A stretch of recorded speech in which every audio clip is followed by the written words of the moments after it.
IQ level बढ़ाने के लिए हम आपको बताए भी रहेंगे, गिन के 42 दिन में आपका आईक्यू लेवल तेज हो जाएगा। 21 दिन के अंदर अगर आपका दिमाग कभी किसी चीज को रिवाइज मार दिया ना, तो फिर वो भूलने नहीं देगा अगले 2 महीने तक। ब्रेन का सबसे महत्वपूर्ण हिस्सा जो होता है सेरिब्रम होता है। सेरिब्रम ही हमारी मेमोरी को कंट्रोल करके रखता है। जिसकी मेमोरी अच्छी होती है उसे पढ़ाई लिखाई की चीजें, हर चीजें याद रहती हैं। तो इसको नापने का भी कोई ना कोई एक यूनिट होना चाहिए ना। जैसे हम आपको गेहूं देंगे तो तुरंत उसको किलो में नापिएगा, चावल देंगे तो किलो में नापिएगा, कपड़ा देंगे तो मीटर में नापिएगा, गैस देंगे तो वॉल्यूम में नापिएगा, एमएल में नापिएगा, लीटर में पानी नापिएगा। उसी तरह से हम कितना देर याद रखते हैं इसको काटेक्स में नापते हैं। जिसका काटेक्स ज्यादा उसको कहते हैं कि ससुरा बहुते इसका दिमाग तेज है, यानी इसका आईक्यू लेवल ज्यादा है। और जिसका काटेक्स यानी याद रखने की क्षमता कम है उसे कहते हैं कि इसका काटेक्स कम है, यानी आईक्यू लेवल इसका कम है। समझ में आ गया कि नहीं आ गया? किसी को दिक्कत? अब हम आपको एग्जांपल देते हैं। आपकी लाइफ में बहुत सारे टीचर आए हैं। कुछ टीचर आपको नोट्स खोल के पढ़ाते हैं। कोनो किताब उताब नहीं है जी? हाँ, कोनो किताबें ना है भाई, खाता बुक वे देना यहाँ, इसी को समझा देते। देख, ये हिसाब किताब वाला किताब है। दिवाली के समय हिसाब किताब फाइनल होता है ना सबका, सैलरी उलरी का। तो कुछ टीचर को देखेगा ना तो ऐसे एक किताब लेके रखे रहेंगे लोग, और इसी में देख के पढ़ा देंगे। बाबू देखो, नर्वस सिस्टम का 2 पार्ट होता है, 2 ना 3 होता है। नर्वस सिस्टम का 3 पार्ट होता है। ऐसे लोगों का मतलब, ये खाता बुक रख दो भाई, इसका हिसाब दिवाली में हो जाएगा। तो ये ऐसे लोगों का इस आईक्यू लेवल कम है। लेकिन कुछ लोगों को देखेंगे आप, उनको किताब उताब से मतलब नहीं होता। जैसे आप इलाहाबाद यूनिवर्सिटी कभी जाइए तो देखिए, या बड़े टीचर आईआईटी वगैरह जाएंगे, बहुत एकदम टीचर आते हैं आराम से, कोई नोट सोर्स कुछ नहीं, आया पढ़ा रहा है, चालू किया, एकदम मस्त एंजॉय करके चला गया। तो इनका आईक्यू लेवल ज्यादा होता है। आईक्यू लेवल बढ़ाने के लिए हम आपको बताए भी थे, दिमागीन खाइए, अच्छा रहता है। एक ही तरह की सोच मत सोचिए, अच्छा रहता है। आईक्यू लेवल कैसे बढ़ाएंगे? तो याद रखिए, आईक्यू लेवल बढ़ाने के लिए सोने से पहले का आधा घंटा बहुत जरूरी होता है। सोने से पहले आधे घंटे दिन भर में जितना काम किए उसको सुबह से रात तक देखते रहिए। एक बार रिवाइज मारिए कि सुबह उठे थे, ये किए थे, इसके बाद पढ़े थे, क्या क्या पढ़े थे, खान सर ये पढ़ाए थे। आप कहीं मैथ पढ़े होंगे, उसको सोचिए मैथ में क्या पढ़ाया गया था, खटाखट खटाखट।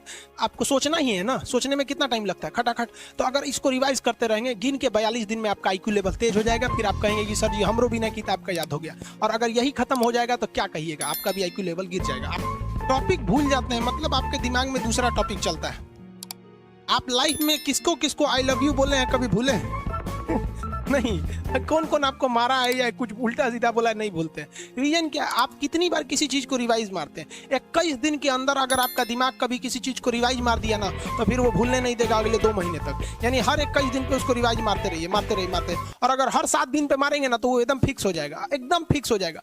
हम लोग को क्या है भैया, दिन रात पढ़ाते पढ़ाते पढ़ाते पढ़ाते आदमी पगला जाता है।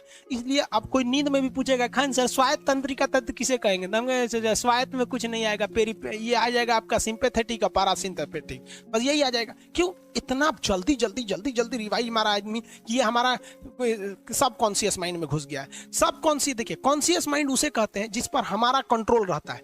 जैसे हमसे कोई पूछेगा कि आप भी अगर पूछेंगे कि खान सर जो 1 हफ्ता क्लास नहीं लिए थे कहाँ थे, तो हम सोचने लगेंगे ये स्टूडेंट है, इससे हर बात क्या बताएगा आदमी कि किस डॉक्टर के पास थे, कहाँ गए थे। नॉर्मल बोल देंगे बाबू थोड़ा सा मेडिकल हेल्थ इशू था इसलिए चले गए। लेकिन अगर मम्मी पापा पूछेंगे तो उनसे हर चीज बताएंगे।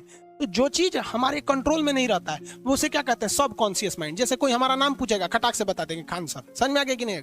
ओरिजिनल नाम तो आपको भी नहीं बताते हम लोग यहाँ पे। तो सब कॉन्शियस माइंड में घुसा दीजिए जो चीज। जैसे आप स्टेशन पे उतरिए या बस स्टैंड पे उतरिए, अपने घर जाने के लिए कभी रास्ता याद किए हैं? हाँ, इसके बाद दाहिने मुड़ना है, बाएं मुड़ना। आप फोन पे बतियाते भी चले जाते हैं। तो जब कभी किसी चीज को बहुत बार रिवाइज मार देते हैं तो वो चला जाता है सब कॉन्शियस माइंड में, फिर आपको याद करने की जरूरत नहीं है। सपना कैसे आता है? जब आपकी नींद अच्छी नहीं होती है तब। नींद प्रॉपर लिया कीजिए, नींद में कोई कमी नहीं आनी चाहिए। आप जिस दिन बहुत ज़्यादा थके रहेंगे उस दिन कोई सपना नहीं आता है। हम लोग का जब ऑफलाइन क्लास रहता था, सुबह 7 बजे से रात 9 बजे तक पढ़ाता था आदमी, जो ने करवट सोता था उधरे उठ जाता था, सपना का नाम ही नहीं आता था। समझ में आ गया कि नहीं?